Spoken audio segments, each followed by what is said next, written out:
Good afternoon. Welcome to the Appropriations Committee.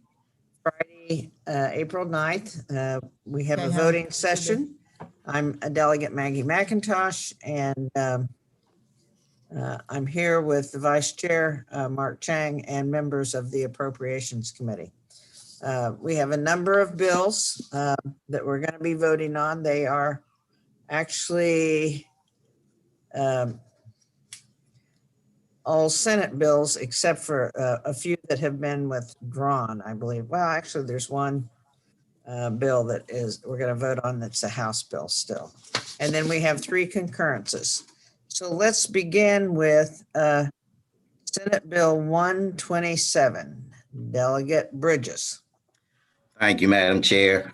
Senate Bill 127 is a bill that modifies the process for getting into institutions of higher education. It prohibits an institution of higher ed that receives state funds from disqualifying any applicant from admission based on the person's criminal background history. It also authorizes an institution to develop a process for determining or restricting access to campus residency for a student who has been convicted of certain crimes. And with that, I would move the bill. Let me ask you a question. This isn't a new policy. Is it the continuation of the bill that we passed, 4 years ago, 5 years ago? Oh, yeah, 4 or 5 years ago. Is that correct? I wasn't here 4 or 5 years ago, but we did discuss that in committee. And yes, this is a continuation of that bill. Yep. Yes, Delegate Beitzel. What was the vote in the Senate? It was 33 to 13. Thank you. Okay. Okay. This is favorable recommendation, and we have a second. So Senate Bill 127. All those in favor signify by saying aye. Aye. Aye.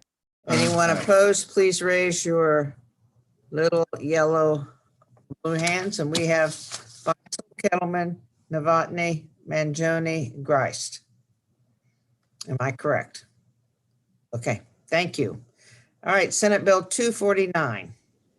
Madam Chair, Yes. I was having issue with my yellow hand. I apologize. Okay. In the That's negative, all right. please. Thank you. All right, we got McKay, Metzger, Greist, Kettleman, basically all of the minority party. Am I correct? I'm correct. Okay, thank you. You know, the lead sponsor of that bill 3 or 4 years ago is a pretty good delegate. Is that you? Chair, I think. Yeah. Sorry about Senate Bill 249. Michelle.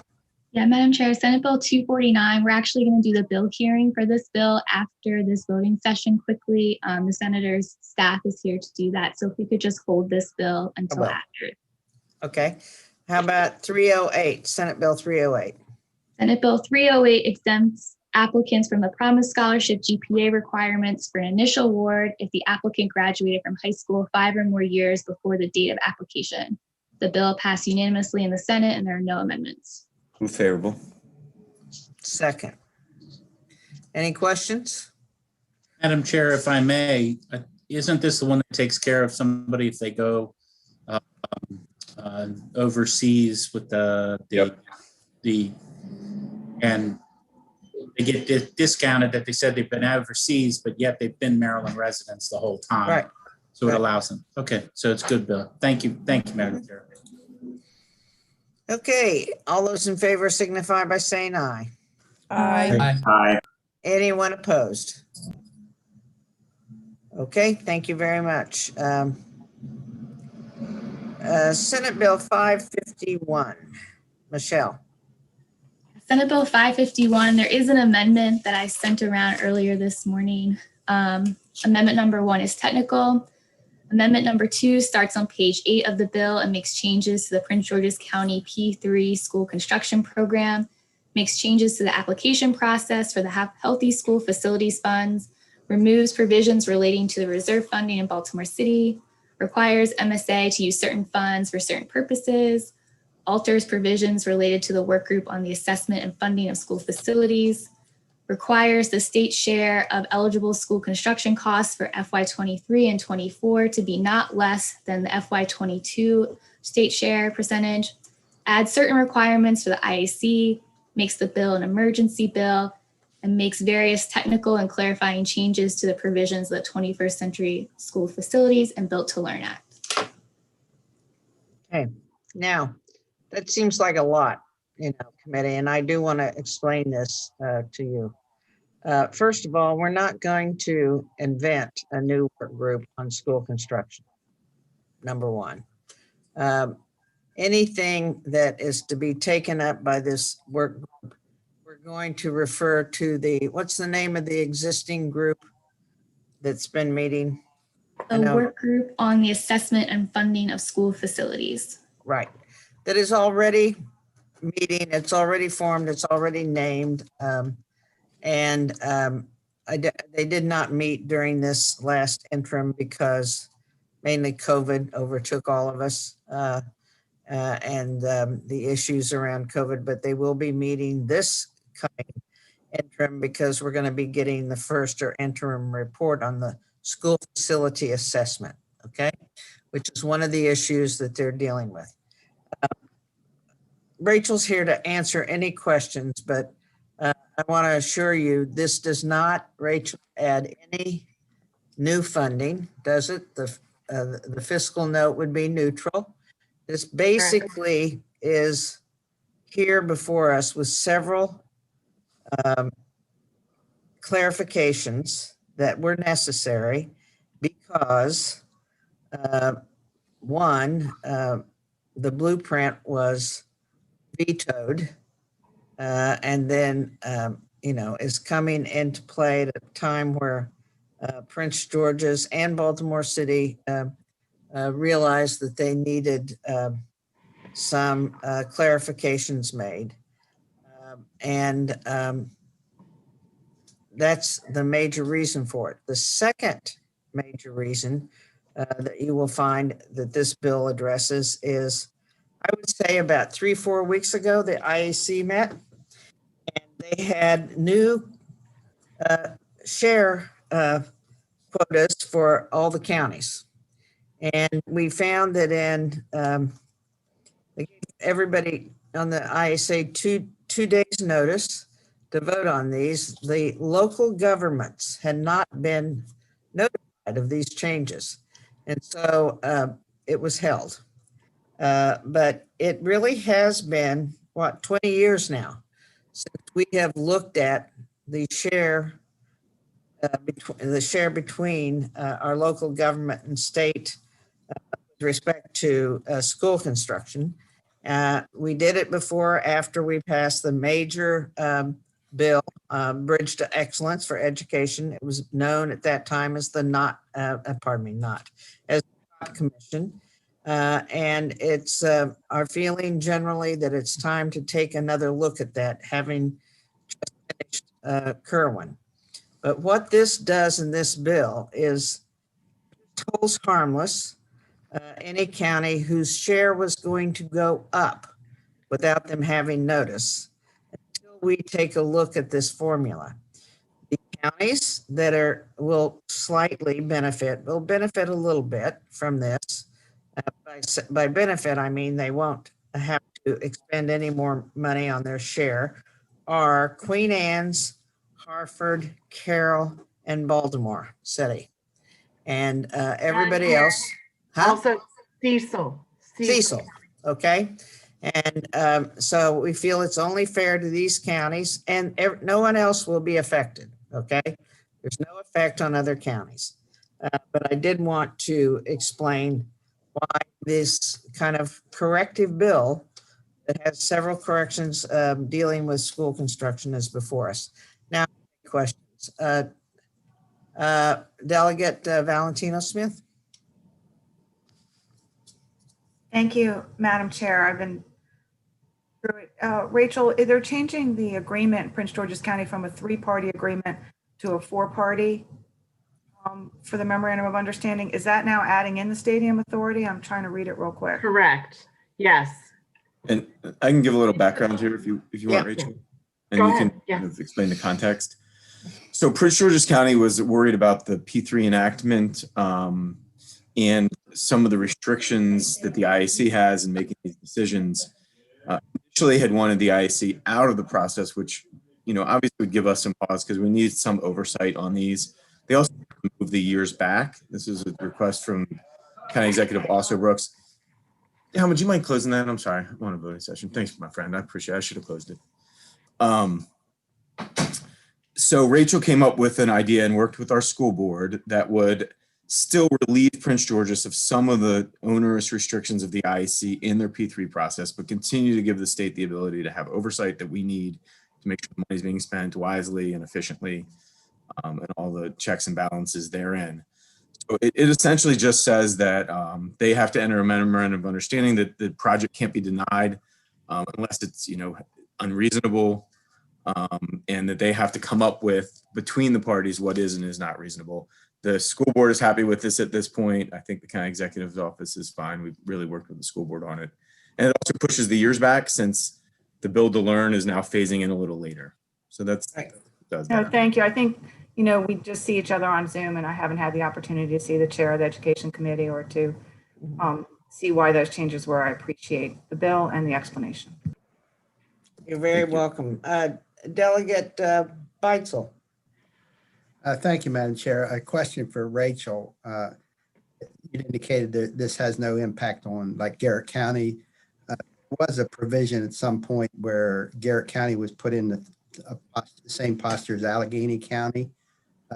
Was that a different bill? No, that was the Bill to Learn bill. And so Delegate McIntosh was talking about the state share and the local share percentages that the IAC was considering.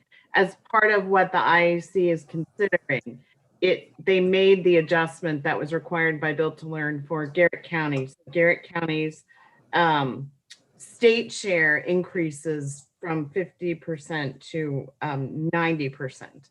And this will not change that. It will only affect counties where the state share was going to go down. Right. It will not go down. So this bill raises Garrett County from 50 to 90. No. The Built to Learn Act did that. Oh, that's why. Okay, great. Yeah. That's why. And All right. this has no effect on Garrett County at all. All right. Correct. Thank you, You're Madam good. Chair. Okay. Thank you, Rachel. You're very welcome. Delegate Kettleman. Thank you. I think after listening, my question is answered, but I want to check. Maryland Association of Boards of Education opposed this bill back in February. Do you know, are they satisfied at this point? Well, the bill they were opposing is all of that is stricken from this bill. Okay. So, I don't know how they feel about the amendments that you all are adopting, but the bill is not at all in the posture Okay. it was when they opposed it. We can't use that term on the floor, though. And some of the original bill is there, isn't it? A couple of items. Absolutely. Yeah. Yeah. Not the whole bill was not stricken, just Right. portions of Right. it, and they were worked into the work group. That the existing work group is going to do Right. look at the issues that the Senate was Right. creating a separate work group to look at. And I think when we had the hearing, as I recall, Delegate Grice was very concerned, having served on, a couple of these work groups, that we were creating a new work group, and we have taken care of that through the amendments. We're not going to do that. Okay. Delegate Metzger? Yes, thank you, Madam Chair. Now, how was the Senate vote on this new version? Oh, they haven't seen it. They haven't seen it. No. Okay. And Baltimore County is included in this, correct? Well, Baltimore County is not altered at all. Okay, Correct. okay. Okay. You're fine, Okay. because there was no negative impact on Baltimore County to correct, but there was on several counties. Okay. Yes. Did we get some counties down a little bit, Madam Chair? I think they are down, aren't they? Are they down, Rachel? Not the one I'm asking about, Madam Chair. Oh. Yeah. What happens to the counties that were down in that? When you mean down, so, we're talking there's the state share and the local share. And when the state share goes down, the local share goes up. Right. So what we're doing is we're saying for any county where the state share was going to go down, Right. going to be held harmless. But any county where the state share is going up, they're going to go up. They're going to go up. Yeah. We're not holding back counties that benefit from the new formula. We're just trying to hold this in place so no one is harmed.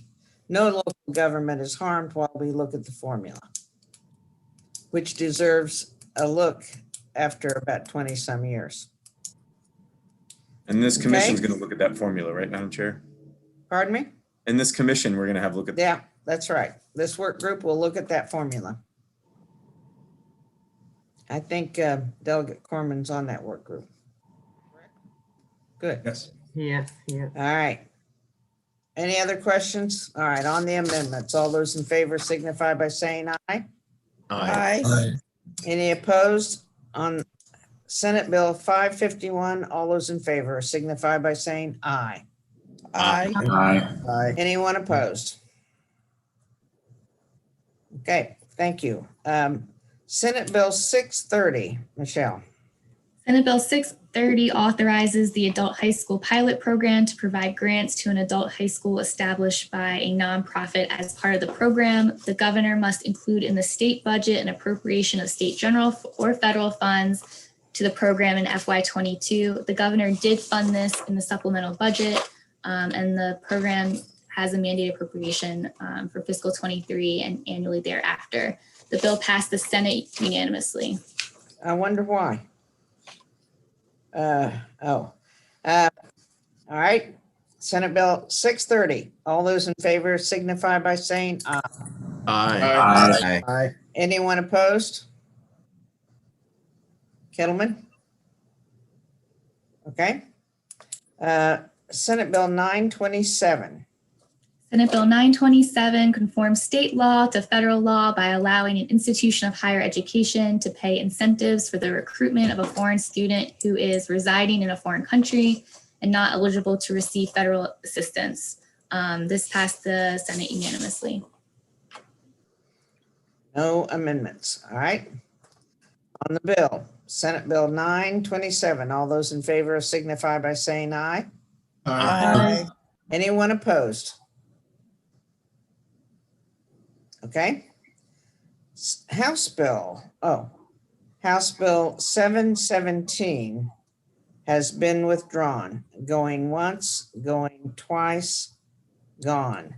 House Bill 836.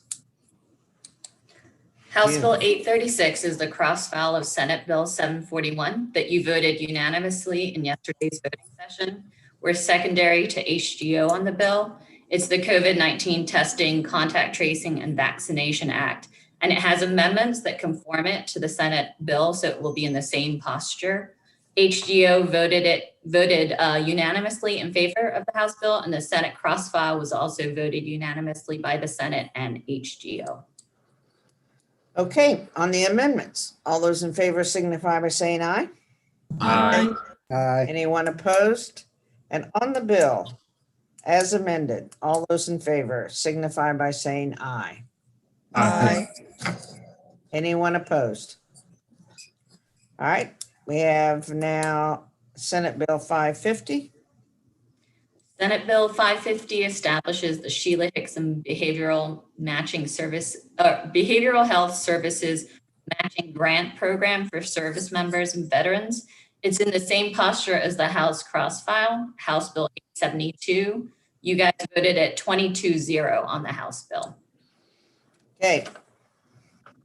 All those in favor signify by saying aye. Aye. Aye. Anyone opposed?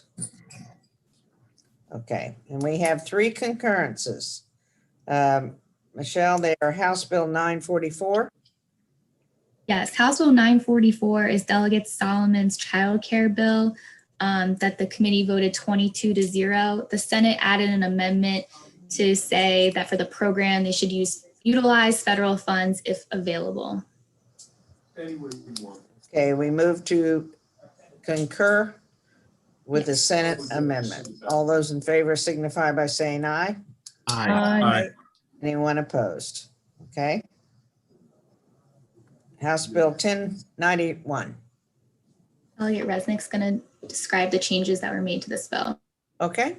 Hey, everybody. The Senate made a number of, I don't want to call them technical changes, but a number of changes that are fairly minor. Some are linguistic. They change some terminology, but for the most part, they keep the integrity of the bill in place. It requires that prior to, as amended, it requires that unless the bill is truly an emergency, meaning it has to be awarded or spent within 72 hours, then the procurement is converted into what's called an expedited procurement, which is something that several state agencies already use. That means they do have to get the approval of the chief procurement officer. If the chief procurement officer chooses not to approve within 72 hours, it is automatically approved. Then they have to report back to the chief procurement officer and the Board of Public Works as to the nature of the procurement, all the details of it. The Senate voted this out as amended unanimously last night, and we still need to get it over to HGO, who is secondary on the bill. So I would like to move the concurrence. Okay. All those in, yes. Delegate Lewis, you have a question? Yeah, it's about the expedited procurement. How much are these for? Do you know? I believe it's $1 million. I have to go back and take a look, but I believe the limit right now is $1 million as amended. Michelle, can you help me out with that? Do you know? So these are essentially expedited sole source contracts up to $1 million? So yes, if what was previously an emergency contract, meaning they could do it without anybody's approval. Now, if the expenditure is beyond 3 days, then it becomes an expedited instead of emergency, which means they do have to get approval from the chief procurement officer prior to moving forward with the procurement. Okay. I have questions, but I'm not going to hold up the bill. I'll just work on the interim over that. Thank you. okay. You want to hold it? No, I don't want to Okay. do that. All right. So we're going to vote on the concurrence. All those in favor signify by saying aye. Aye. Anyone opposed? Anyone opposed? Okay. The last concurrence is 1131. Yep, this is a local bond bill, and they just added the amendment to correct the misspelling. You all voted this unanimously multiple times in this committee. All right. Well, we'll move to concur. All those in favor signify by saying aye. Aye. Anyone opposed? Okay. I think we are basically, I think, almost done with all of our bills. Is that correct, Michelle? It is. We do want to do a quick bill hearing on Senate Bill 249 if the senator's staff is here, but otherwise. Madam Chair. Oh, yes. So- Delegate Corman. So, Madam Chair, I believe we need to revote a bill from yesterday, SB 81, if this is the appropriate time, Michelle. Yep, you have to make a motion to reconsider the vote from yesterday. Yep. So Madam Chair, I'd like to make a motion to reconsider the vote on SB 81. This is the Southern Maryland Transit. We adopted a quote unquote clarifying amendment that made things less clear. So I'd like reconsider it and just move the bill clean without the amendment. I got Second. it. Okay. All right. On the reconsideration, all those in favor signify by saying aye. Aye. Aye. Any opposed? Okay. Delegate Corman, you want to move the bill clean? Move the bill, Madam Chair. Second. All those in favor signify by saying aye. Aye. Thank you. Madam Now, Chair, if I may yes. very quickly, I want to apologize to everyone. I just went back and took a look at the reprint of the procurement bill. It's 48 hours, not 72. That was the Senate change, and the Senate actually changed it. It's actually any contract or modification to a contract over $50,000, not $1 million. They struck the $1 million. All right. Thank Well, you. there you go. I think Delegate Lewis likes it better. I think so too. A lot. Thank you. All right. We have a quick bill hearing. Okay. We were looking for Senator Bailey's staff. Senator Bailey. There. How are you? Very good. Welcome to the Appropriations Committee. Go ahead. Thank you so much, Madam Chair. My name is Christina Vigorito, and I'm Chief of Staff for Senator Jack Bailey. And I am introducing Senate Bill 249 on his behalf, which is dealing with the Senatorial Scholarship Program and specifically program accreditation. Very short explanation of this legislation is that the bill alters provisions of law relating to awarding senatorial scholarships to students to use at out-of-state colleges and universities. Under current law, these funds can only be awarded to students who will be studying in an academic area that is not available at a college or university in the state. Senate Bill 249 would put one small change in that would require an in-state program of study to be accredited before it could be considered a comparable program. This legislation was drafted as an emergency bill. We had a student last year who applied for a senatorial scholarship, and MPEC basically came back and said they don't have a unique major because there was a state school who had just established a brand new program and they were trying to have the student take that program. So this is hopefully helping support our students while our in-state schools are able to work towards accreditation. So it passed out of the Senate unanimously, and hopefully your committee will do the same. Okay, thank you very much Thank you. for coming over to appropriations. We have any questions? Delegate Krim has a question, actually. Okay. Do my best. Madam Chair. So I want to know if this would apply to the delegate scholarships too. So it is my understanding that this is only for the senatorial, and we did it in a way that it would not affect anybody else's stuff. It was just based off of the senator's experience with the scholarship committee. So it should be specific to the senatorial program, not the legislative scholarship program as a whole. Okay. Madam Chair, can I move favorable? Sure. Move Do we favorable. have a second? Second. All right. All those in favor signify by saying aye. Aye. Aye. Opposed? All right. You can go back and tell your senator that you were a slam dunk over here. Okay. Thank you very much, Madam Chair. I appreciate it. You're very welcome. Have a great day. And tell them we need bills. You know, they got House bills they're sitting on over there. They got to move as quickly as we move stuff over here. Well, we appreciate you moving so fast, and I'll be sure to relay the message. Thank you so much. All right. Thanks so much. All right, committee, I think, Madam- Michelle said we're pretty much done with our work. We will have concurrences. And I don't know if all of you were around before we started this voting session. There is one issue that has come up with the judiciary. That they're trying to move some surplus money they have because the courts were closed to an account which very much needs funding, and that's the Circuit Court Real Property Records Improvement Fund. They have determined that they would like to do it legislatively, and the Senate's working on a vehicle to do that. If they do it, we'll take it up over here. So I just wanted to give you that heads up. Madam Chair. Everybody stay until 6 Madam Chair. o'clock, okay? Yes. I think we missed, the Ned bill, I think we needed to not to concur on that. Yeah, Madam Chair, Senate Bill 509, we received a message that the Senate did not want to, they went back to the Senate version of the bill, and we are going to move not to receive, but we need to take a vote on that. All right, so the motion on the Ned bill is not to recede. Thank you. All those in favor signify by saying aye. Aye. Aye. Any opposed? And we have a conference committee named already, right? Yeah, so it's Barnes, Delegate Corman. Barnes, Corman, and Bridges. Right. Very good. Anything else? Any other concerns, questions? Very good. We have this afternoon, by the way, everybody who's in charge of bills, I don't see any issues that will come up, but all of our second readers will be on third reader this evening. So we'll be getting a lot of work through the floor. Thank you. Have a great afternoon. Thank you. Bye-bye.